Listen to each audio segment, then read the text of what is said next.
నమస్కారం. గోడ మీద వార్తలకు స్వాగతం. ట్రేడ్ లైసెన్స్ లో ఆస్తి పన్నుల చెక్కులు బౌన్స్ అయితే కేసులు పెట్టే ఆలోచనలో జీహెచ్ఎంసీ. అప్పుడు అసలు కట్టడం మానేస్తారు. అప్పుడు వాళ్ళ చుట్టూ తిరగలేక సావాలా. నిబంధనలకి విరుద్ధంగా అంబానీ కోసం అర్ధరాత్రి తెరిచిన అలిపిరి టోల్ గేట్. ధనం మూలం ఇదం జగత్తని పాత సామెత. ఆర్భాటంగా ప్రారంభమైన భారత్ బంద్. ఏడు పని ఆడు చేసుకుంటున్నాడు. బంద్ ఏంది నా బొందా. వినాయక చవితి దగ్గర పడ్డంతో ఆకాశంలో విహరిస్తున్న విగ్రహాల ధరలు. సైజు కన్నా భక్తి మిన్నా అని కొత్త సామెత.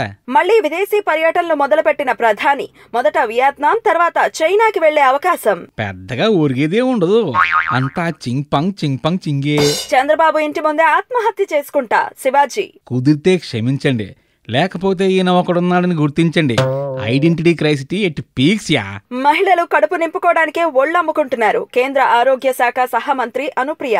ఈ దేశంలో ప్రభుత్వాలు సమాజం అట్టా తగలడ్డాయి. అంతా పడండి సిగ్గంటూ ఉంటే. క్రాక్ అనే టైటిల్ తో ప్రేక్షకుల ముందుకు రానున్న రవితేజ. ఈ మధ్య వచ్చిన పెద్ద హీరోల సినిమాలన్నీ పిచ్చెక్కిచ్చాయి. ఎందుకు వచ్చిన గోలని ఏనేకంగా టైటిలే పెట్టేసుకున్నాడు. రిలయన్స్ జియో దెబ్బకి అతలాకుతలమైన మిగిలిన పోటీదారులు. ఇళ్ళు అలగ్గానే పండగ కాదని పాత సామెత. వైకాపా నేతలు తప్పుడు కేసులు వేస్తూ ఉంటే చంద్రబాబు చూస్తూ కూర్చోవాలా? సోమిరెడ్డి. లేదు పరిగెత్తికెళ్ళి స్టే తెచ్చుకోవాలా.